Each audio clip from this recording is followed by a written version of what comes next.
They banished Brenna Mor at the white mile marker where the northern road ended and the living boundary fog began. The entire front line had gathered to watch. Wolf banners snapped in the hard winter wind.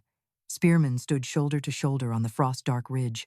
Mounted scouts kept their eyes forward, as if looking at Brenna too long might stain them with the same blame. Behind them, the boundary fog waited beyond the black pines, thick and pale, as a wall of breath pressed against the world. Brenna stood alone before the army, with her widow's cloak tied at her throat. No chains held her. Marshal Ivor Cade had not needed chains. He had used something cleaner, a patrol report. Brenna Mor Ivor called his voice, carrying over the frozen road widow of a border scout, former guide assistant of the Northern Watch. You were found responsible for the misdirection of the 3rd Patrol. The word responsible struck the soldiers harder than guilty. Guilty belonged to courts. Responsible belonged to bodies buried in snow. Brenna did not lower her head.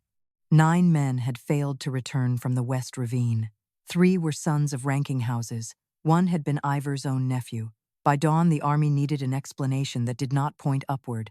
A widow, with no living husband to speak for her, was easier than a marshal's altered map. Ivor lifted the patrol skin. It was stretched between 2 iron rods, the root painted in black, pine ink, and sealed with his command mark. Brenna could see the lie from 20 paces away. The western notch was drawn too low. The frost creek was missing. The old wolfstone marker had been shifted south by the width of a thumb. A thumb on parchment.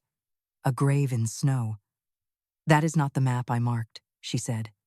A few soldiers looked away. Ivor smiled without warmth. "You marked nothing. You were permitted to recite border habits after your husband's death. That kindness has been mistaken for rank." There it was, the softer blade. Her husband's death made into the leash that proved she had no place here without him. Ewan Moore had died in the fog 3 winters ago, guiding a wounded company home by sound when sight had turned useless. He had taught Brenna the old calls before fever took his voice. Not the battle horns, not the royal commands. The low throat notes border wolves used when the fog breathed too close and began to change the road underfoot. Brenna had learned them beside his sickbed, 1 call at a time, with his hand pressed weakly to her ribs so she could feel where the sound had to begin. The army called that grief. The border called it memory. Alpha King Torren Vael sat his black war horse at the front of the ridge, silent beneath a cloak lined with silver wolf fur. He was younger than the northern legends made him and harder than the southern songs deserved. His dark hair whipped across a face cut by command, and his gray eyes stayed on Brenna as if he expected her to break in some useful way. She hated that he was beautiful. She hated more that he was waiting to see whether the accusation fit. At his side, his royal wolf shadow moved over the snow without sound. It should have been steady. Every Alpha King's shadow wolf was a second banner, a warning to enemies that the throne still had teeth, but Brenna saw its nose lift toward the fog, uncertain, only once. No one else seemed to notice. Ivor rolled the patrol skin tighter. "By order of Alpha King Torren Vael, you are banished from the northern wolf border before sundown. You will not approach the fog road, the mile markers, the ridge camps, or the watchfires. You will not speak border calls to soldiers, scouts, widows, or wolves." The last order made the fog stir. Not much. A white fold moved between the black pines like an ear turning. Brenna felt the old call wake behind her teeth. She swallowed it. Torren's gaze sharpened. For the first time, something moved across his face that was not judgment. "What did you do?" he asked. Brenna met his eyes. "Nothing." The fog rolled once against the tree line. The horses shifted. One of the younger scouts crossed himself with 2 fingers over his wolf mark. Farther down the ridge, a watch wolf gave a thin whine and lowered its muzzle to the snow. Ivor's hand closed around the patrol skin. The widow has always encouraged superstition.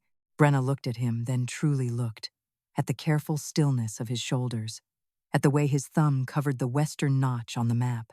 At the small dark smear beneath his command seal where wet ink had been dried too quickly over older marks.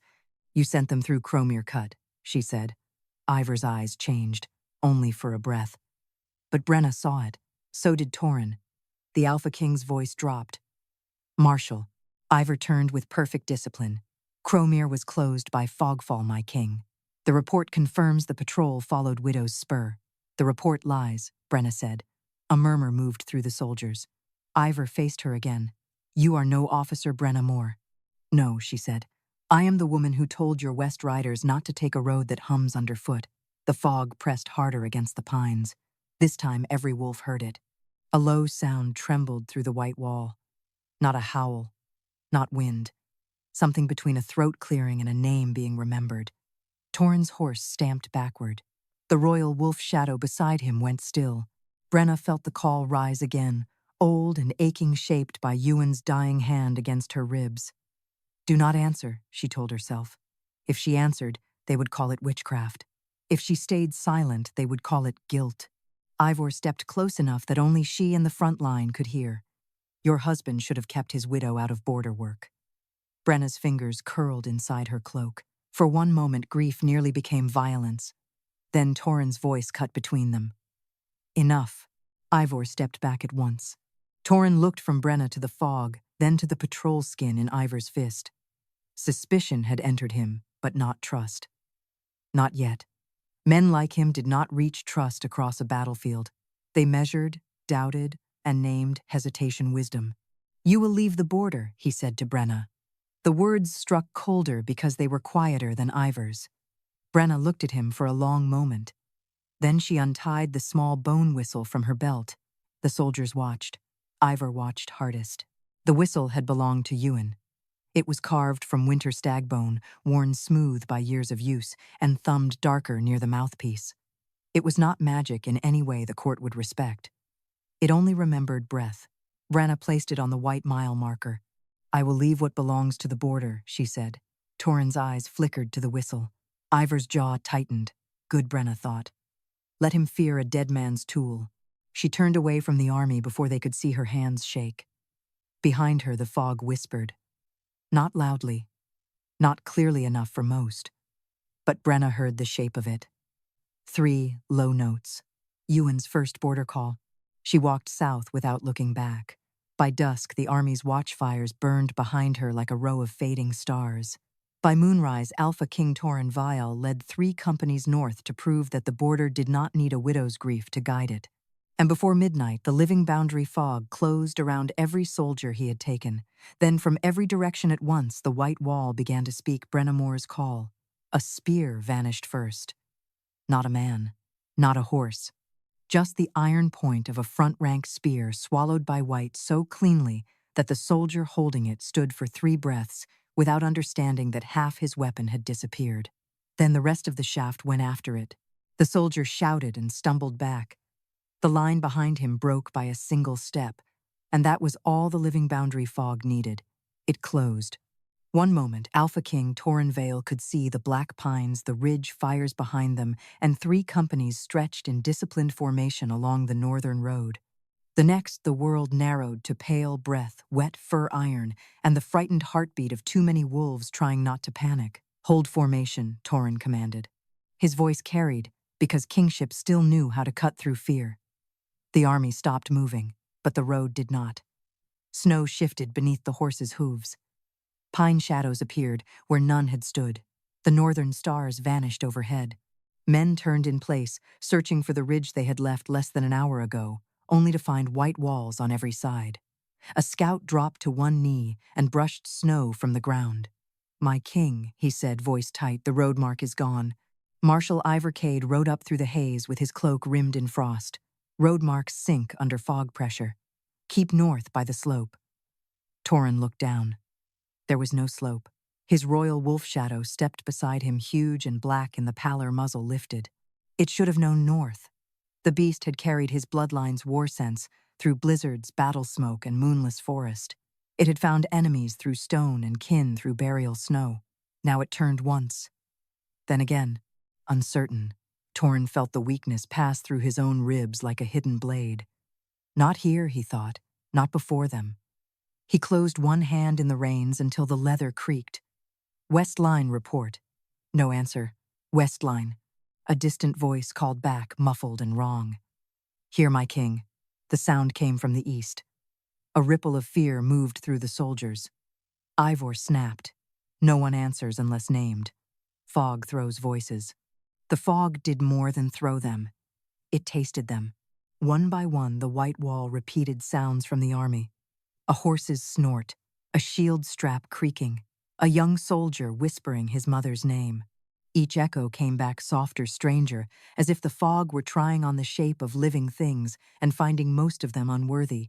Then came 3 low notes. Torren's wolf shadow went still. The whole army heard it this time. A throat call deep and old, not sung, not whistled, but pressed out of the fog from every direction at once. Several watchwolves dropped flat in the snow. Ivor's face hardened. Tricks.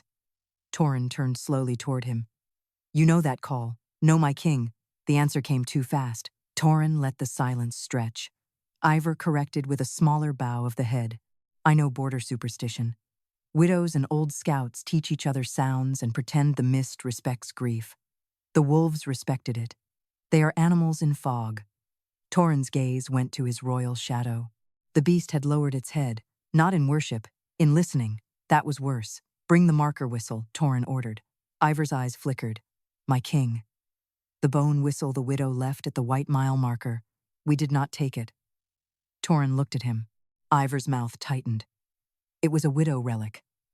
I saw no use in carrying. A sharp crack cut through the fog. Behind them, the snow split open along a line no wider than a blade. A supply sled lurched sideways. 2 horses screamed as half the road dropped into a hollow that had not been there moments before. Ropes Torren shouted.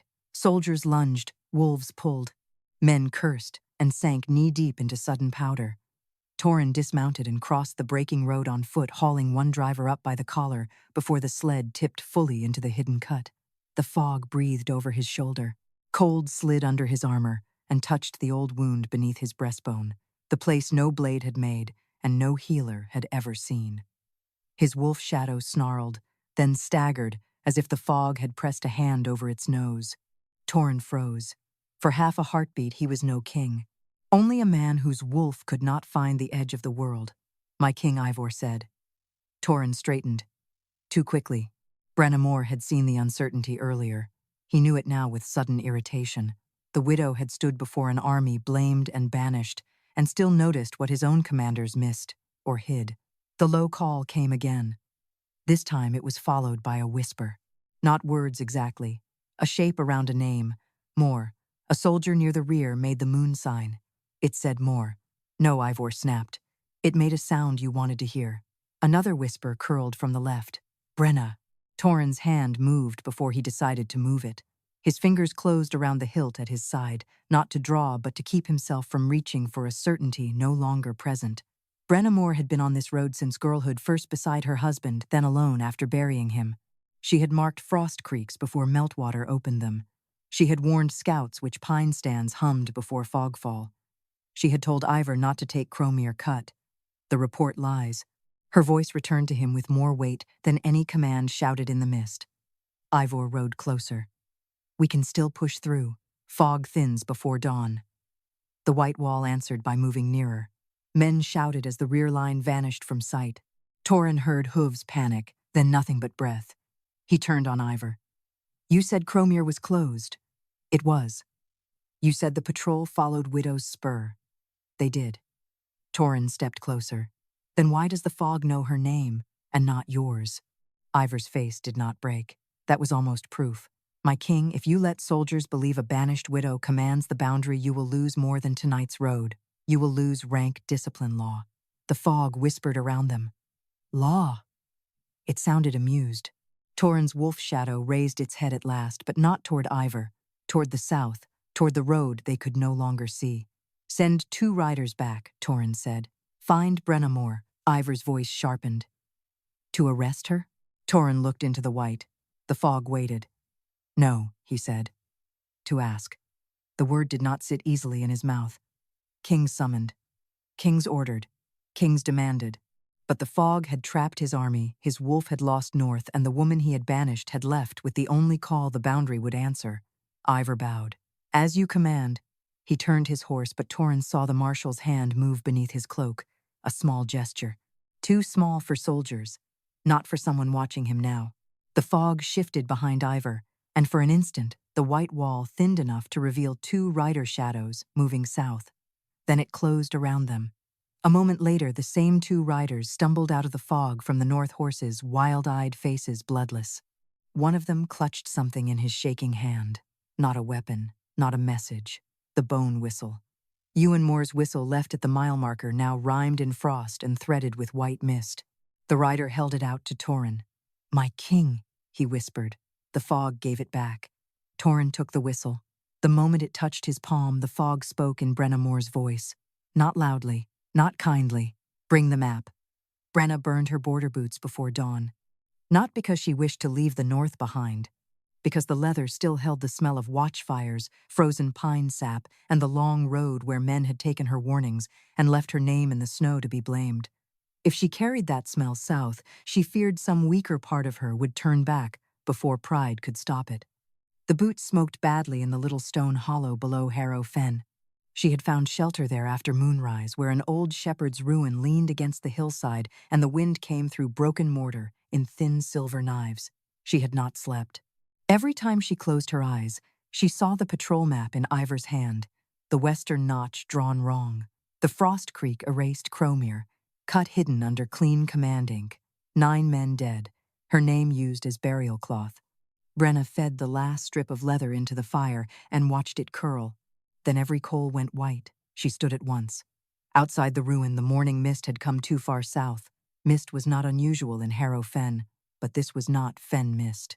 This moved against the wind, thick and pale, folding between the dead grasses with the patience of something that had crossed miles without using the road. Brenna's throat tightened. "No," she whispered. The white edge stopped at the threshold. It did not enter.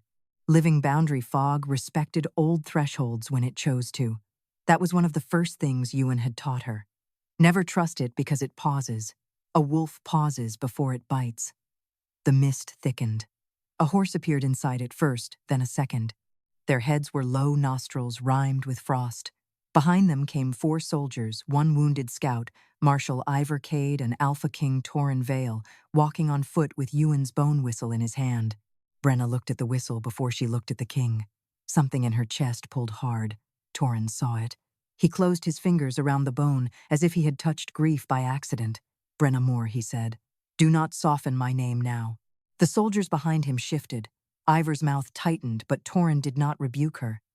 That was new. He looked as though the fog had taken several pieces from him and returned only the ones that could still stand upright. His black cloak was rimed in white. A cut crossed one cheekbone. Behind him, his royal wolf shadow moved unevenly through the mist muzzle, low as if the north no longer trusted its nose. Brenna noticed. Again. Torren noticed her noticing. Again.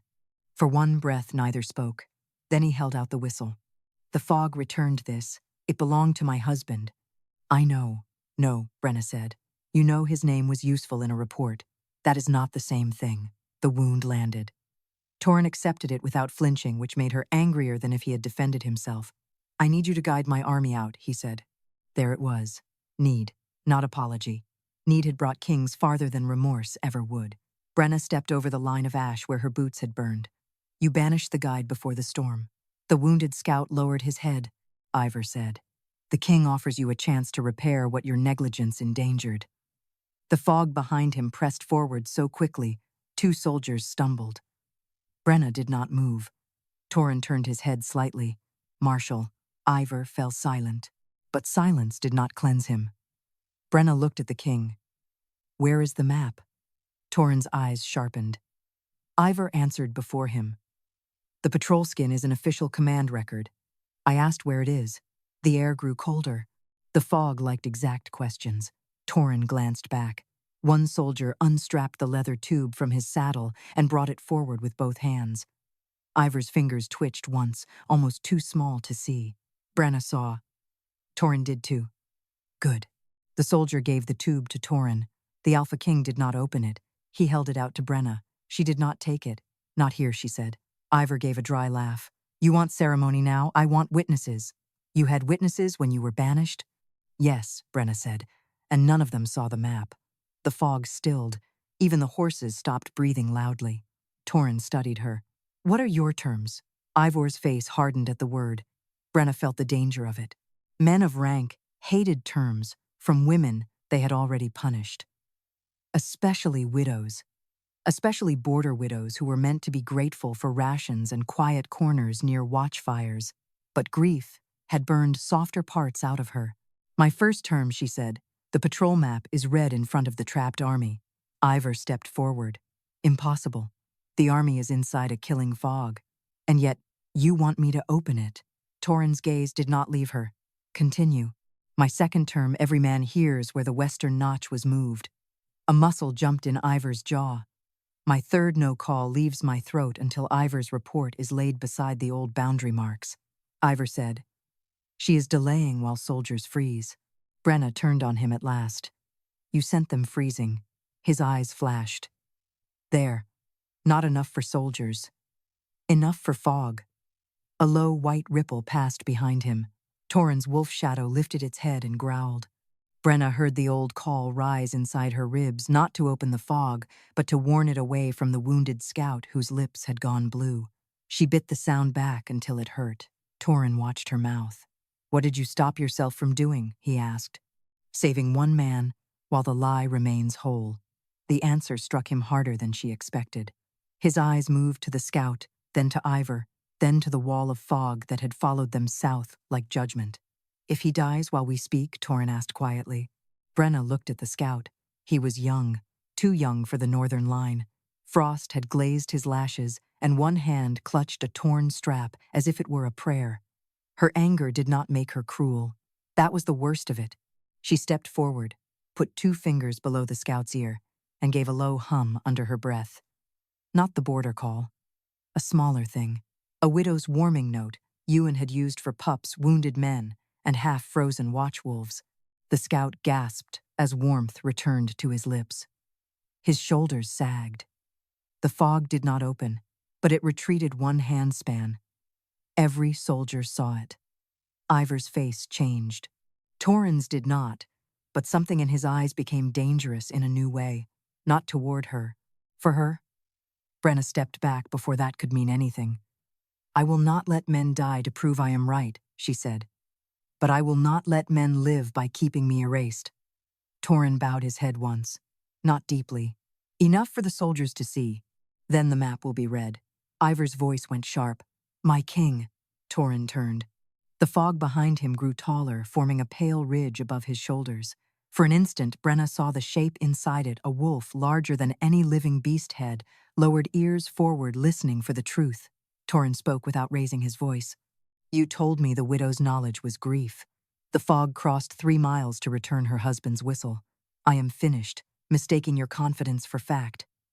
Ivor's hand went to the patrol skin tube. Too late. The fog moved first. A white strand snapped from the threshold, wrapped around the leather tube, and tore it open in Torren's hand. The patrol map fell across the frozen ground. Black pine ink lines glistened. Then the false western notch began to bleed white. Inside the fog, the trapped army stopped shouting. Not because fear had left them, because something larger had begun to listen. Men stood in broken ranks among the vanished road, their lashes white with frost, their wolves pressed low to the snow. Supply horses trembled in traces half buried by powder. Somewhere behind them, a wheel creaked in the mist, though no wagon moved. The living boundary fog had swallowed distance so completely that a soldier could hear his own breathing return from 3 directions. Then the snow beneath their boots lit from below. A line appeared, thin, white, moving like a vein under skin. It cut across the vanished road, turned sharply, where no road should turn, and sank toward the northwestern dark, where Cromere Cut lay hidden under fog and old death. Captain Rule broke formation first. He dropped to one knee and brushed snow away with his glove. The white line remained. Another line appeared beside it. Black, crooked, painted like ink on invisible skin. The 2 paths did not match. The soldiers saw it before anyone named it. The report road and the true road had never been the same. Far south at Harrow Fen, Brenna felt the army understand. The sensation entered her bones like a cold bell. The open patrol map lay across the frozen ground between her and Torren. Its leather had stiffened under the fog's touch. Black pine ink marked Widow's Spur, the safer eastern rise, where patrols moved only when the fog breathed low. but the bleeding white mark spread from the western notch, revealing the hidden correction underneath Cromere Cut. The forbidden road, the road that hummed before collapse, the road Brenna had warned against. Ivor stared down at the map as if hatred could dry it. Torren did not move. That stillness was worse than fury. Fury gave men somewhere to throw blame. Stillness meant he was reading. At last, he said, "Explain the mark." Ivor's mouth opened. The fog folded closer. Brenna looked at the white stain crawling under the ink. "The map is explaining itself." I asked my marshal. And the fog did not answer him, Brenna said. Several soldiers looked at her then, not with belief yet, but with the first painful crack in disbelief. Ivor recovered quickly. He always did when eyes were on him. Old maps bleed under boundary pressure. The widow knows this. She waits for tricks, then names them truth. Brenna stepped closer to the map. Living boundary fog does not bleed every false thing. Torren looked at her. Then what does it bleed? The mark that changed where men died. The fog went utterly still. Even Ivor did not speak. Brenna hated that her voice stayed steady. It made grief look clean, and grief was never clean. It was mud on a cloak, hem ash under nails, a husband's last call caught behind the teeth for 3 winters. She pointed to Widow's Spur. "This was the road I gave your patrol." Then to Cromere Cut. "This is where they were sent," Ivor said. "You have no authority to read command maps." "No," Brenna answered. "Only enough memory to bury the men who walked them." The wounded scout, still wrapped in the warmth of her small hum, lifted his head. "Marshal Cade gave us Cromere." Ivor turned. The scout flinched, but did not take the words back. Torren's gaze cut to him. "You were on the 3rd patrol, rear rider, my king. I broke off when the fog took the first 3. I tried to report, but Marshal Cade said shock had turned my memory." Ivor's face hardened. He was fevered. "I was afraid," the scout said. "That is not the same thing." The fog liked that. A low sound moved through the white threshold, almost like a wolf approving a difficult truth. Brenna looked toward the wall of mist. "If the army hears only from us, Ivor will call it widow work later." Torren followed her gaze. "Can you make them hear I can give the fog a carrying call?" Ivor laughed sharply. "So now she admits command over it." Brenna did not look at him. A call is not command. It is permission to carry what is already true. The words changed the air. Torren heard the rule beneath them. The fog carries truth when it concerns the boundary and lies. It closes around them. A muscle worked in his jaw. The answer had found him too. Brenna saw the moment he understood that his army was not merely lost. It was being held inside the consequence of a false border record. Torren looked at the patrol map again, then at the fog, then at Brenna. What must be done? She nearly said, "You should have asked before banishing me," but the army was still freezing, so she swallowed the wound and kept the blade. The map must be read aloud, not summarized, not corrected by rank. Read as it stands, then read what lies beneath. Ivor stepped forward. "Absolutely not." Torren's hand moved to the hilt at his side. Ivor stopped. Not because he feared death, because the army was watching. Torren's voice was quiet. "You will not interrupt her again while men are trapped inside your report." Ivor's eyes flashed with something darker than fear. Brenna bent and lifted the patrol skin from the snow. The moment her fingers touched it, the white mark climbed her hand like frost. Torren took 1 step forward before he could stop himself. Brenna saw it. So did Ivor. So did every soldier near the threshold. Torren stopped with visible effort. "Does it hurt? Yes?" He looked as if the answer angered him, not at her, at what had been required before he believed. Brenna held the map higher. "Then listen." She drew breath from the place Ewan had taught her, low in the ribs where grief could become sound without becoming sobbing. The border call rose rough and quiet at first. 3 notes, then a 4th deeper than any whistle made from breath memory and the old road under snow. The fog opened its throat. Across the trapped army, the same sound spread through every white wall. The soldiers turned toward it. Captain Rule lifted his head. Brenna's voice came through the fog, as if she stood beside each man. "Official report states, 3rd Patrol followed Widow's Spur under clear moon." The black line under the soldiers' boots flared. She continued. "Boundary witness reveals command correction beneath seal. Western notch moved. Frost Creek erased. Cromere Cut entered under phenol ink." The white line blazed through the fog. Wolves began to growl. Not at Brenna, at the lie. Ivor lunged for the map. Torren caught his wrist before Brenna had to move. The grip was silent, brutal, and public. Ivor looked at him in disbelief. Torren's eyes had gone cold enough to belong to the north itself. One more reach, Marshall and I let the fog decide whether your hand knows the road. The fog curled around Ivor's fingers. For the first time, the marshal looked truly afraid. Brenna lowered the map, but not the call. The mist beyond the threshold rose higher, and inside it, the giant shape of a wolf formed behind the trapped army. Its head turned slowly toward the south, toward Brenna, toward the map in her frost-marked hand. Then the living boundary fog spoke in a voice made of thousands of breathless soldiers. Boundary keeper absent. False map present. Army held. The first soldier knelt before he understood why. Captain Rule saw him go down through the white haze, one hand pressed flat against the snow. His wolf crouched beside him with its ears laid back. Then another man knelt, then a third. Not in worship, not even in surrender. They were listening through their bones. The living boundary fog had carried Brenna Mor's voice into the trapped road, and every false line beneath their boots had begun to glow. Widow's spur shone pale and steady to the east. Cromere Cut burned a jagged white scar to the west, exactly where the patrol had been sent to die. Rule looked down at the ground beneath him. He had marched behind Marshal Ivor Cade for 11 years. He had trusted command maps because armies died when each man chose his own road. But the fog had no reason to flatter a widow, and no fear of a marshal. A young spearman whispered, "We were standing on the lie." Rule did not correct him. Beyond the fog wall at Harrow Fen, Brenna lowered the patrol skin slowly. Frost had crawled up 2 of her fingers, leaving them stiff and white to the knuckle. Torren saw it and stepped closer. She stepped back. The movement was small, but the meaning was not. He stopped at once. That restraint unsettled her more than his anger had. Anger, she understood. Rank, she understood. Men reaching only after they needed what they had thrown away, that too she understood. But Torren Vael looked at her hand as if the frost on her skin had become his accusation. "You are hurt," he said. "I am useful," Brenna answered.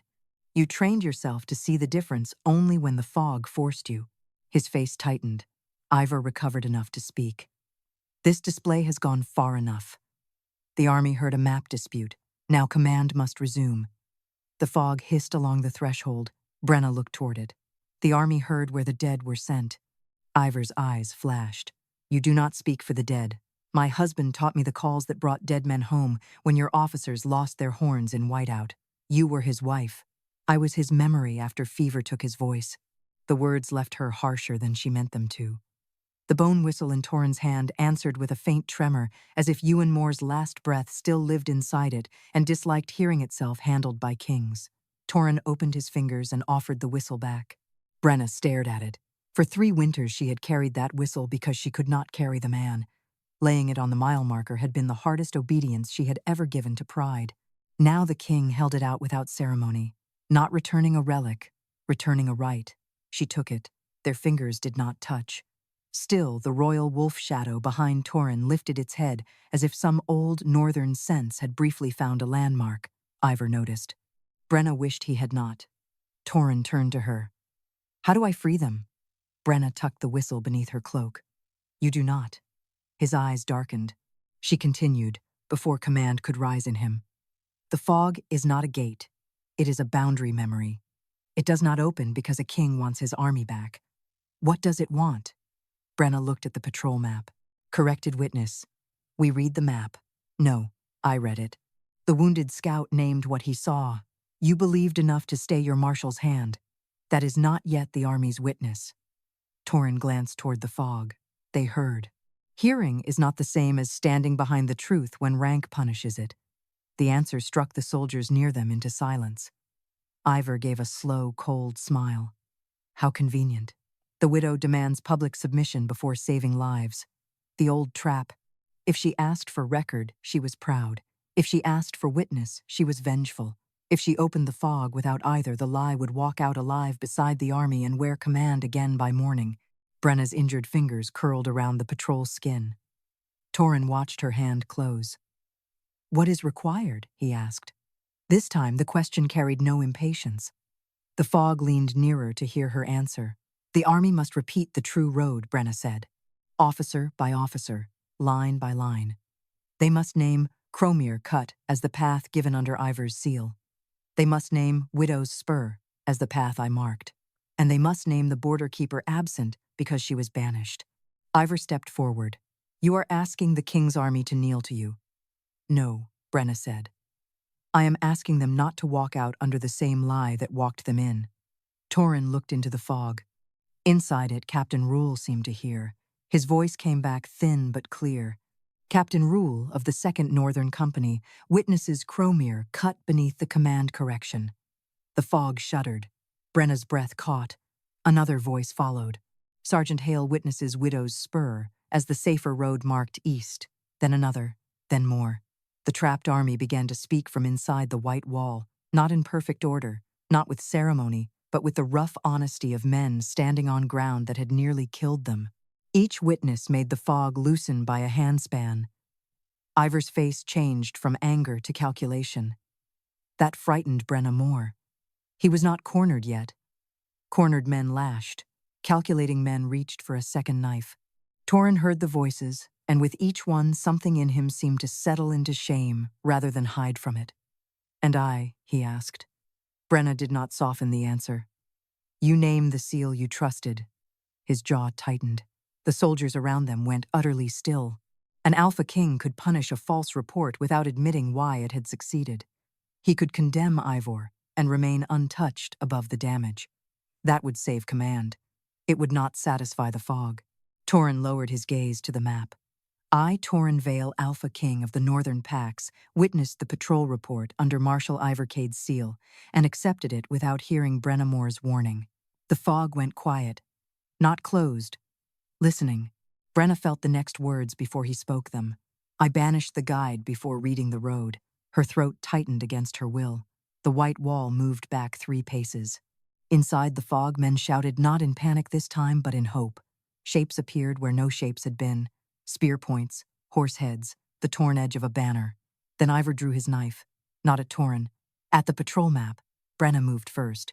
She twisted the leather away, but the blade caught the lower edge and sliced through an old boundary mark drawn in faded gray beneath the newer ink. The fog screamed. Every wolf on both sides of the white wall dropped flat.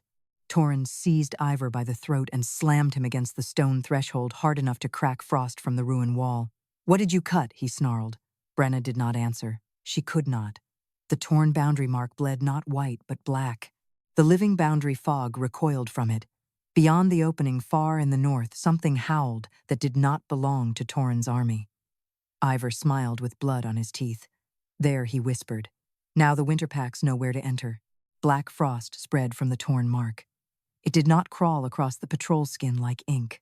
It sank through the leather, through Brenna's stiff fingers, through the snow beneath her boots, and into the old road, as if the map and the border shared one wounded vein. The white fog recoiled. For the first time since moonrise, Brenna saw too far north. Beyond the opening, the black pines leaned under winter weight. The vanished road stretched in a pale line. Farther still, where the boundary should have thickened into a living wall, a gap opened between the trees. Shapes moved inside it. Low. Fast. Wolf-shaped, but wrong in the way hunger made familiar things foreign. The trapped soldiers saw them too. Their hope broke into shouts. Spears turned toward the northern gap. Horses screamed. The fog that had held the army in judgment now twisted between judgment and defense, unable to close while the boundary mark bled black beneath Brenna's hand. Torren still had Ivor pinned against the stone threshold. His claws had pushed through one gauntlet. One more breath and he would tear the marshal's throat open. Brenna felt the fog tremble at the edge of that blood. Do not kill him on the boundary, she said. Torren's eyes did not leave Ivor. He opened the north, and his blood will feed the cut if it falls here. That reached him, barely. His grip stayed locked around Ivor's throat, but he did not rip. Ivor smiled despite the pressure. Listen to the widow, my king. She knows where blood belongs. Torren slammed him once more into the stone, hard enough to silence the smile, then threw him down at the feet of 2 soldiers. Bind him. The soldiers hesitated. Ivor was still marshal. Torren turned and the hesitation died. Bind him as a traitor to the border. Ropes came out. Ivor did not resist. That was worse. His eyes stayed on the northern gap, measuring it like a man who had not lost, only begun earlier than planned. Brenna pressed both hands over the torn mark. Pain shot up her arms. The black frost bit deeper than winter cold. It had teeth. It gnawed at the call place beneath her ribs, where Ewan's lessons lived, and tried to turn memory into silence. Torren moved toward her. Brenna, stay with your army. You cannot close that alone. I did not say I could. The admission frightened the men around them more than confidence would have. Inside the fog, Captain Rule's voice carried rough and urgent. Northern movement 40 lengths. Maybe more. A second voice shouted, "Not ours." The giant wolf shape in the living boundary fog lowered its head toward the black breach. Its eyes glowed pale through the mist, ancient and furious, but its body flickered where the mark had been cut. The fog wanted to defend. It could not decide which road was true. Brenna understood with sudden clarity. The boundary was not broken because Ivor cut leather. It was broken because enough ranked men had stood behind the false map for the fog to hesitate. A living boundary could resist steel. It struggled with official lies. Brenna lifted the patrol skin, though her hands shook now. The army must finish the witness. Torren looked toward the fog. They already named the true road. They named the lie that trapped them, not the breach that followed it. Ivor laughed from the ground, wrists being bound behind him. You think testimony will stop teeth? No, Brenna said. Truth tells the fog where to stand. Teeth are for soldiers. Torren's gaze cut to her. For the first time, something like fierce approval moved through him. Not soft, not romantic. Worse, useful to the heart. He turned to the fog wall. Captain Rule. My king. Hold the north gap. No charge unless the boundary opens fully. Aye. Then Torren looked back at Brenna. Tell us the words. Not command, not demand. Request sharpened by war. Brenna drew a breath and tasted iron in the cold. Line by line. The false map cut the old boundary mark. Marshal Ivor Cade opened Cromere breach. Brenna Mor warned against the road before banishment. Torren nodded once. Then his voice carried into the fog. The false map cut the old boundary mark. Inside the white wall, Captain Rule repeated it. Then the sergeants, then the soldiers. 100 voices, then more rough and frightened and alive. The false map cut the old boundary mark. The fog shuddered. The giant wolf shape steadied. Torren continued. Marshal Ivor Cade opened Cromere breach. This time, the army's repetition came harder, angrier. Ivor's bound hands twisted. The black frost around the torn mark slowed. Brenna pressed the bone whistle to her lips. Not to sound it yet. Just to feel where Ewan's mouth had worn it smooth. Torren spoke the last line himself, and something in his voice changed before the words left him. Brenna Mor warned against the road before banishment. The army repeated it. Some voices cracked. Some sounded ashamed. Some sounded as if saying her name correctly cost them more than cold ever had. The white fog surged back toward the breach. Brenna raised the whistle. Ivor's head snapped up. She cannot close it. Torren turned. Why? Ivor's eyes glittered. Because Ewan Mor was the last lawful boundary keeper. She was only the widow who listened. Brenna's breath caught. The insult should not have hurt. It did, because some part of her had feared the same thing for 3 years. The whistle trembled against her lips. The black breach widened by a handspan. From the northern trees, the first rival wolf burst through. Captain Rule's spear line struck it mid-leap. The creature hit the snow in a spray of frost and snarling shadow. More shapes surged behind it. The army roared. Torren stepped in front of Brenna's sword, drawn his royal wolf shadow rising at his back, despite its wounded northern sense. No, Brenna said. He did not look away from the breach. No, what? Do not stand in front of the call. He understood slowly. Then he moved aside. Not behind her, beside her. That difference mattered more than she wanted it to. Brenna placed the whistle to her lips and gave the first low note. The fog answered. Weakly, she gave the second. The giant wolf shape turned its head toward her, listening through the battlefield, through the army, through the dead husband, whose breath had once taught hers where to live. She gave the third note. The whistle cracked. A thin line split through the bone from mouthpiece to end. Brenna felt it like a rib breaking. The call failed. The fog recoiled. The northern breach opened wider. Ivor laughed from the snow. I told you, borrowed breath cannot hold a border. Brenna lowered the broken whistle. For one terrible heartbeat, she heard nothing. Then the living boundary fog bent low around her, and a white mark bloomed beneath the skin of her throat. Not Ewan's call, hers. The fog spoke from every direction. Keeper not borrowed, keeper waking. The first rival wolf hit the spear line like a thrown shadow. Captain Rule's men braced together inside the thinning fog boots, sliding in bloodless snow as the creature crashed against the iron points. Its fur was not the clean gray of northern packs or the dark black of Torren's war wolves. It was winter white over black skin, the color of animals that had lived too long beyond lawful boundary and learned hunger before speech. Another shape came through Cromere breach. Then another. The army held, but only because fear had become anger. Men who had spent the night trapped by a lie now saw teeth coming through the hole that lie had opened. At the threshold, Brenna stood with the cracked bone whistle in her hand and a white mark burning beneath the skin of her throat. It did not hurt like frost. It hurt like sound, held too long. Torren saw the mark and went still beside her. Not away from her, beside her. That mattered more than any oath he could have spoken while the breach was open. Ivor twisted in his bindings on the snow. That is forbidden. Brenna did not look at him. You keep using that word for things that answer when rank fails. The fog thickened around her shoulders. Torren's royal wolf shadow rose behind him, wounded, but standing its silver eyes fixed on the white mark at Brenna's throat. Brenna expected it to bare its teeth. Instead, the shadow lowered its muzzle by 1 inch. Not kneeling, listening, Torren noticed and looked almost afraid of what he understood.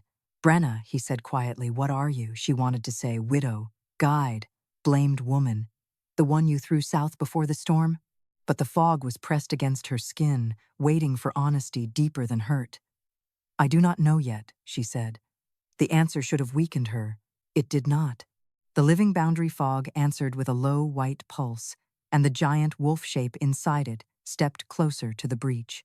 Its body was made of layered mist, old snow, lost breath, and the memory of every scout who had ever found the road by sound. Where the cut mark bled, black the creature flickered. Where Brenna breathed, it steadied. Ivor saw it too. Kill her, he shouted to the soldiers nearest him. If that mark wakes fully, she will command the boundary above the crown. No one moved. Not fast enough for him. A bound traitor still knew how to reach men trained to obey a command voice. 2 frightened soldiers took half a step toward Brenna. Torren's sword came up before they completed it.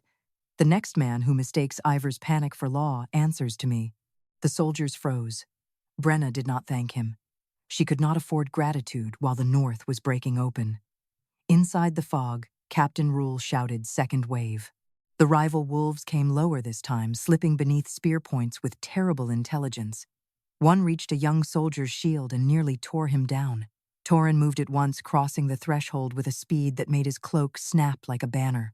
His wolf shadow struck with him, black jaws closing around the attacker's throat and flinging it back into the breach. The army roared his name. Brenna heard the danger in that too.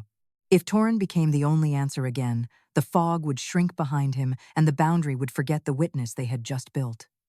Do not let them follow you into charge, she called. Torren looked back. War burned in him.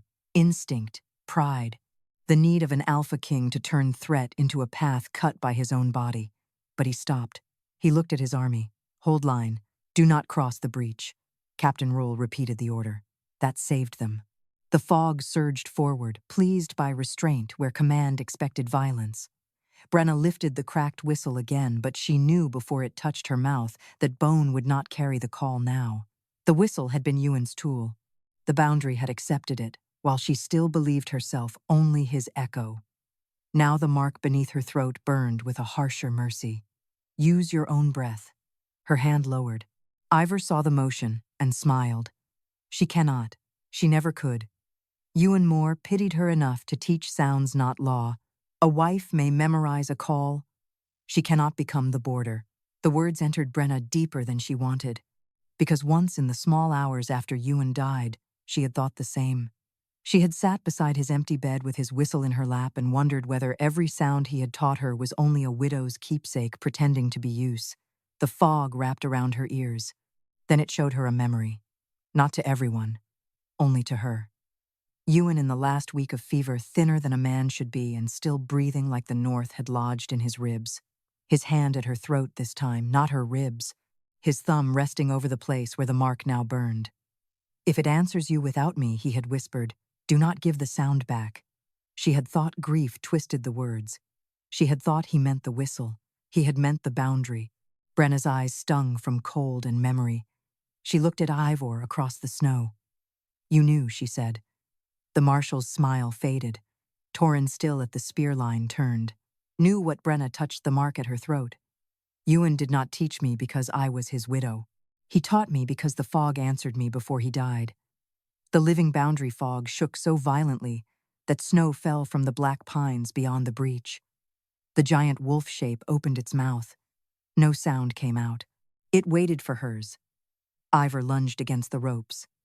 "That is not lawful succession," no, Brenna said. "It is older." The mark burned white hot. She drew breath from below grief, below anger, below the years of standing near watchfires while men repeated her warnings in their own voices. She did not shape the call like Ewan. She did not press it through a dead man's whistle. She opened her throat. The sound that came out was not beautiful.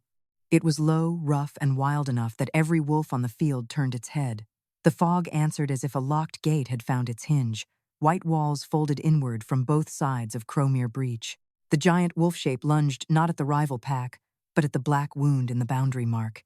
Mist teeth closed over the tear. The first line of enemy wolves slammed into sudden white resistance and fell back snarling. Inside, the army men shouted as the true road reappeared beneath their boots. Widow's spur glowed clear to the east. Brenna almost collapsed. Torren reached her before she hit the snow. His hand closed around her elbow, firm enough to steady, loose enough not to claim. The difference went through her like pain. "I have you," he said. "No," she breathed. His face changed. She looked at the breach, still half open, still fighting to close. "You have the line. I am still calling." He understood, and let go. At once. That obedience steadied something in her more than his grip had. Ivor stared at them both with naked hatred now. "You think this ends with a song? The winter packs are already inside the outer trees." Brenna kept the call humming beneath her breath and looked north. The fog thinned beyond the breach. Not by weakness, by revelation. Shapes appeared among the pines, enemy scouts, hidden sledges, black winter banners rolled low to avoid detection. And on the lead sled, tied beneath a canvas sheet, lay 3 spare patrol maps marked with the Vael Crest wolf seal. Torren went very still. Ivor's face emptied. The fog dragged one map through the snow and laid it at Brenna's feet. She did not need to open it to know what it meant. Torren spoke first, voice deadly calm. "Those are not stolen maps." The fog peeled back the canvas. On every map, the command correction bore the same hand. Marshal Ivor Cade's. The northern trees began to move. Not the branches, the shadows between them. Enemy scouts slipped from trunk to trunk beyond Cromere, breached their white-furred wolves low to the snow, their riders wrapped in pale hides that made them look like pieces of winter cut loose from the world. They had waited for the fog to split. They had waited for the Vailcrest army to stand trapped, confused and ashamed inside its own false road. Now the border had opened enough to smell them. Torren raised his sword, shield line to the breach. Captain Rule answered from within the fog, and the front companies shifted east with the discipline of men who had remembered they were soldiers again. Spears lowered, wolves spread low between boots. The living boundary fog coiled around them, not trapping now, but measuring where truth had been named and where lies still left gaps. Brenna held the call under her breath. The mark beneath her throat burned with every note. She could feel the boundary listening through her, not obeying, never obeying. It listened the way an old wolf listened to a handler whose hand had never struck it. Torren came back to her side, frost and battle breath rising from his shoulders. "Can you close the breach before they charge?" "Yes." Hope flashed through the nearest soldiers. Brenna let it live for only a moment. "Not while the army still names me widow instead of keeper." The hope changed into uneasy silence. Torren's eyes held hers. "This is the moment. This was always the moment," she said. "The fog did not trap your army because it wanted my pride fed. It trapped them because a boundary keeper was erased from the road record, and the road no longer knew whose warning mattered." Behind Torren, Ivor twisted against his ropes. "Hear her. She bargains with invasion at your back." Brenna did not turn. "No. I refuse to let the same army that erased me survive by borrowing me quietly." The words traveled. Through soldiers, through wolves, through fog. Some men lowered their eyes. Others looked angry because shame often wore anger first. Brenna understood. She had lived beside armies long enough to know that truth rarely arrived welcome. It came cold, inconvenient, and usually after the dead could no longer benefit from it. Torren looked toward the breach. Enemy wolves gathered there waiting for the next thin place. Then he faced the army. Not the marshal, not the officers. All of them. Veilcrest soldiers, he called, voice carrying over fog, snow, and the low growl of winter enemies. "You will witness what the border has already named." Ivor went still. Brenna's breath caught, but she did not let the call break. Torren continued. Brenna Mor warned the 3rd Patrol against Cromere Cut. Her warning was taken altered and erased under command rank. She was banished from the border she had kept. That banishment was unlawful. A murmur moved through the lines. The living boundary fog brightened. Torren turned slightly enough for everyone to see Brenna standing beside him, not behind him. Brenna Mor is lawful boundary keeper of the northern wolf border. The fog rose like a white wall lifting its head. The mark at Brenna's throat flared so brightly, the soldiers nearest her stepped back. Captain Rule dropped to one knee in the snow. Not to the king, to the boundary line. Captain Rule witnesses Brenna Mor as lawful boundary keeper. One by one, officers followed. Sergeant Hale witnesses. Scout Laren witnesses. 2nd Northern Company witnesses. Voices came from inside the fog, outside the fog, near the ruined threshold among horses, beside wounded men from soldiers who had mocked her and soldiers who had only stayed silent. The witness spread unevenly, imperfectly, but truly. The fog accepted imperfect truth faster than polished lies. The breach narrowed. Enemy wolves lunged. Too late. The living boundary fog folded across their path, slamming down in a white crescent that sent the first line crashing back into the black pines. Spears struck through the thinning edge. Torren's wolf shadow leapt beside the soldiers, tearing one attacker away from Captain Rule before vanishing again into mist. Brenna changed the call. Not Ewan's 3 notes. Hers. The sound dropped lower, curved harder, and pulled the fog around the Veilcrest army like a shield instead of a cage. The true road burned east under their boots. Widow's Spur widened. Cromere Cut sealed inch by inch with a grinding sound, like ice closing over a grave. Ivor stared at her with hatred stripped bare. "You do not know what you are inviting," he said. Brenna finally looked at him. "I know what you invited." The fog dragged the enemy maps closer, laying them in a row before Torren's feet. Each bore a prepared route through the winter woods. Each route led through a different weakness in the boundary. Each correction carried Ivor's hand, but the seals at the corners were not only Veilcrest. Rival pack marks had been pressed beneath the wax. Torren knelt and touched one. His face changed. Not surprise. Recognition. "You sold openings." Ivor's mouth curled. "I sold survival." Torren rose slowly. Ivor's voice hardened. "The northern border is starving. The crown feeds soldiers and lets ridgepacks rot. Rival blood was coming one way or another. I chose the terms. You chose to murder your own patrol. I chose proof that the fog could be broken." Brenna felt the army recoil. There was the motive, not madness, not simple treason.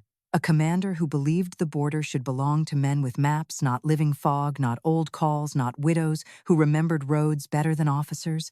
Torren's sword lifted. The fog darkened near the blade. Brenna said, "Not here." His arm stopped. Ivor laughed. "Still protecting me, no," Brenna said. "Protecting the boundary from your blood." Torren lowered the sword, though the effort burned through his face. Brenna stepped toward Ivor, the call still humming beneath her throat. "You wanted the fog broken because it would not obey rank. You wanted rival packs through because a dead border could be rebuilt with command roads and sealed maps. No keeper, no calls, no witness older than ink." Ivor's eyes narrowed. That was answer enough. The living boundary fog moved. It did not strike him. It wrapped around his boots, then his knees, pinning him upright before the army he had tried to sacrifice. Boundary Trezin witnessed. The words did not appear in writing. They came as breath from every white fold. Then the fog spoke again. This time it did not use Brenna's voice. It used the army's. No future command opens this border without keeper consent. The soldiers went silent. Torren looked at Brenna. The whole army looked at Brenna. Power had shifted so completely that the cold seemed to pause around it. Brenna should have felt triumph. Instead, she felt the weight of every road that would now require her breath. Then a horn sounded beyond the sealed breach. Deep, foreign, not retreat, challenge. The rival packs had not all been thrown back. A black banner rose beyond the fog, marked with a broken winter moon. Torren's jaw tightened. Their Alpha is here. Brenna listened to the fog. The fog listened back. Then it showed her what waited beyond the trees, a rival Alpha standing at the outer edge of the living boundary fog, one hand on the throat of a captured Veilcrest scout. The rival Alpha smiled into the mist as if he could see Brenna through it. Then he spoke one sentence the fog carried perfectly. "Give me the Boundary Keeper, and I will give back your army alive." The captured scout was forced to his knees at the edge of the white wall. He was barely more than a boy, one cheek split by cold, his hands bound behind his back with black winter cord. Behind him stood the rival Alpha, broad as a pine trunk, wrapped in pale wolf hide, with a broken moon painted across his breastplate. His blade rested under the scout's jaw, not cutting yet, waiting. The living boundary fog held the image in its surface, so every Veilcrest soldier could see it. Brenna's call faltered once, only once. Torren saw the cost of that flicker pass through her throat. The white mark beneath her skin dimmed, and the sealed edge of Cromere breach loosened by a handspan. Enemy wolves pressed closer beyond the trees, patient and hungry. Ivor laughed from his bindings. "There is your border law, my king. A boy's throat against a widow's pride." Brenna turned her head. "Do not dress cowardice as mercy." The bound marshal smiled. "Then let him die for your title." A ripple of anger moved through the soldiers nearest them. Not all of it aimed at Ivor. Fear made men cruel when a single life could be weighed against an army. The rival Alpha's voice carried through the mist. "Send the Boundary Keeper across. The army walks south alive. Refuse, and I open the boy from throat to belly before I take the road myself." Torren's sword hand tightened. Brenna felt his answer before he spoke. Violence. Immediate, clean, royal violence. The kind that solved one threat and fed 3 more. She stepped in front of his blade path. "No." His eyes cut to her. "He is using your life as a gate, and you are thinking like a wall. That boy is mine. So was the border widow you banished." The words struck hard enough to stop him. "Good." Brenna kept her voice low because the army did not need theater. It needed a road that would still exist after fear passed. "If you trade me, the fog learns that Veilcrest survives by handing over its keeper when teeth are shown." Torren looked toward the scout. The boy was trembling now, trying not to. Failing. Brenna saw him too. Her face tightened, but her call steadied. "A keeper is not ransom." Ivor twisted against his ropes. "Say that louder so the boy hears what he dies for." Torren turned on him. Silence. "No," Brenna said. "Let him speak. The army should hear what betrayal sounds like when it asks to be practical." Ivor's eyes narrowed. Brenna faced the white image of the captured scout. "Listen to me." The boy's eyes lifted wide through the fog. "I cannot promise you no pain," she said. "No honest keeper promises that. But I will not buy your life with the road that protects every life behind you." The rival Alpha smiled. "Pretty border words." Brenna drew one breath from the burning mark at her throat. The fog carried it north. Not a full call, a thin one. It wrapped around the scout's bound wrists and turned the black winter cord white with frost. The rival Alpha's smile faded. Torren saw it and understood. You can reach him, not enough to pull him free. Enough to buy a breath won. That was all war ever gave the decent. Torren faced the army. Veilcrest line, hear me. Men turned from the white wall, from the rival blade, from Ivor's satisfied silence. "I banished the guide," Torren said. "I will not sell the keeper." The words entered the field like iron hammered straight. Some soldiers bowed their heads. Others gripped spear shafts until knuckles whitened. Torren continued, voice rougher. If we walk out by trading Brenna Mor, the fog will remember us as men who learned nothing from the dead patrol. I will not lead that army. Captain Rule lifted his spear. Second Northern Company stands behind the keeper. One company answered. Then another. Not cleanly. Not without fear. But enough. Brenna felt the fog brace itself against the breach. Ivor's face went flat. The rival Alpha pressed the blade harder beneath the scout's chin. Then watch. Brenna changed the call. It was not the opening call, not the warning call. It was smaller, older, made for whiteout rescues when a lost scout had to step without seeing the ground. The scout heard it. His bound hands froze white. The cord snapped. Drop, Brenna whispered. He fell sideways as the blade cut empty air. Torren moved. So did the army. Spears struck through the fog edge. Captain Rule's line drove forward only 3 paces, no farther, holding exactly where Brenna's call gave them ground. Torren's wolf shadow leapt across the white surface like night, over water slamming into the rival Alpha's guard, wolves, before they reached the fallen scout. The rival Alpha staggered back, not wounded but denied. His eyes found Brenna through the mist. Now he did not smile. So the widow has teeth. Brenna's throat burned white. The border does. The fog dragged the scout southward inch by inch, while soldiers hooked his cloak with spear ends and hauled him into the Vaelcrest line. A shout rose when he crossed safely back. Too soon, the rival Alpha lifted one hand. Behind him, his pack unfurled the broken moon banner fully. The symbol blackened the fog where it touched. Brenna's call caught in her throat. Ivor began laughing again, softly this time. Torren looked from the banner to Brenna. What is it? She had seen the mark only once carved into an old warning stone. Ewan told her never to touch. Not a pack banner, she said. The black moon spread across the white wall. It is a breach charm. The rival Alpha drove the banner staff into the snow. Cromir opened again. Captain Rule's spear line sank to one knee as the snow split beneath them. Black moonlight spread from the enemy banner staff, staining the white road in a widening circle. The living boundary fog recoiled from it, not afraid of cloth or paint but of the command marks tied beneath the broken moonstrips of patrol skins, stolen route, seals, false corrections, dried into war magic. Ivor had not only sold openings. He had given the winter packs the language to wound the border. Enemy wolves surged through the gap. Torren moved to meet them, but Brenna caught his sleeve before he crossed the line. Not in front of the call. His whole body fought the order. Then he stepped back to her side. Tell me where. The words steadied her more than his hand could have. Brenna looked at the breach charm, at the black moon spreading across the snow, at the army waiting with terror in its teeth. The old way would have made Torren charge, made men follow, made blood answer a wound made by lies. The boundary needed something cleaner first. Every false map must be named, she said. Ivor laughed from the ground. You cannot testify a banner out of existence. Brenna looked at him. No, but I can make the border reject the language you gave it. Torren turned to the army. All companies witnessed the false maps. The soldiers answered faster now, not perfectly, but without shame hiding behind rank. False maps opened Cromir. Marshal Ivor Cade sold route marks. Brenna Mor warned before banishment. Brenna Mor is lawful boundary keeper. With each line, the black moonlight thinned. The rival Alpha snarled and drove the banner staff deeper. Enough. He charged through the torn fog with 2 white wolves at his side. Torren met him 3 steps from Brenna, not ahead of her.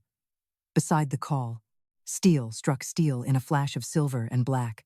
Torren's wolf shadow slammed into one attacker, while Captain Rule's spear line caught the second. The rival Alpha drove hard toward Brenna, not because she was weak, but because he understood too late that the boundary did not close around armies. It closed around her breath. Brenna dropped Ewan's cracked whistle into the snow. For a heartbeat, grief pulled at her hand. Then she let it go. Thank you, she whispered, not to the bone but to the man who had taught her before dying that borrowed breath was only the beginning. The white mark at her throat burned open. She called. No whistle, no husband's echo, no officer's permission. The sound rolled out of her low and rough, carrying widow grief, road memory, Frost Creek, warnings, dead patrol names, and every hour she had stood beside, watch fires while men repeated her knowledge in their own voices. The fog answered like a wall becoming a wolf. It surged through the spear line without harming Veilcrest men wrapped around the enemy banner and bit down on the strips of false patrol skin. Black moonlight fought back, hissing through the snow. Brenna's knees nearly failed. Torren saw it. He did not grab her. He planted himself at her side and held the enemy Alpha away from the space her call needed. "Stand with her," he shouted. The army obeyed. Not behind her, around her. A living ring of shields, wolves, and witness. Brenna called again. The banner cracked. The enemy Alpha looked past Torren, eyes wide now, and saw the fog forming behind Brenna. A giant wolf shape, older than the Northern Crown. Its head lowered not in obedience, but recognition. The breach charm snapped. White fog flooded Cromere Cut. Enemy wolves were thrown back into the black pines. The rival Alpha staggered as Torren struck his blade from his hand and drove him to his knees against the snow. "Leave the boundary," Torren said, voice deadly quiet, "or be remembered by it." The rival Alpha looked at Brenna instead. She did not speak another threat. She did not need to. The fog opened one narrow path north, not welcoming, only permitting retreat. The rival pack fled through it, dragging their broken banner behind them. When the last shadow vanished, the path sealed with a sound like snow closing over a grave. Silence fell. Then the living boundary fog turned toward Ivor. The marshal's face lost its last color. "No," he said. "I serve the North." Brenna's voice was hoarse. "You served command over boundary." The fog wrapped around the false maps, the cut patrol skin, the broken banner strips, and finally Ivor's boots. It did not tear him. It did not spill blood on the road. It simply pulled him to the white mile marker and held him there, upright, visible, unable to step north or south. Torren looked at Brenna. "Judgment boundary exile," she said. "He sees the road. He never enters it again." The fog accepted. Ivor's command cloak froze white from hem to throat. The army watched without cheering. Good. Some reversals deserved silence. Torren turned to the gathered companies. His face was cut, frost-burned, and stripped of the untouchable certainty he had worn at dawn. "Hear me," he said. "Brenna Mor's banishment is void. Her warnings will enter command record before any martial seal. No patrol crosses the Northern Wolf border without her consent or the consent of a keeper she names." The fog rose behind Brenna, bright as winter dawn. Torren faced her then, not as a king issuing reward, but as a man standing on a road he had almost lost. "I banished the guide," he said. "I asked to learn the border from the keeper." Brenna studied him. The army waited. So did the fog. "You may walk the first mile," she said. His breath caught softly. "Beside the call," she added. "Never in front of it." Torren bowed his head. Beside. It was not forgiveness. Not yet. But it was a beginning the border did not reject. Brenna picked up Ewan's broken whistle from the snow and tied it to the white mile marker instead of her belt. The grief remained. It always would. But it no longer had to carry the whole road. She turned north. The living boundary fog opened before her in a clean white path wide enough for an army narrow enough to remember consent. For the first time since Ewan died, Brenna Mor walked the border with her own call leading the way.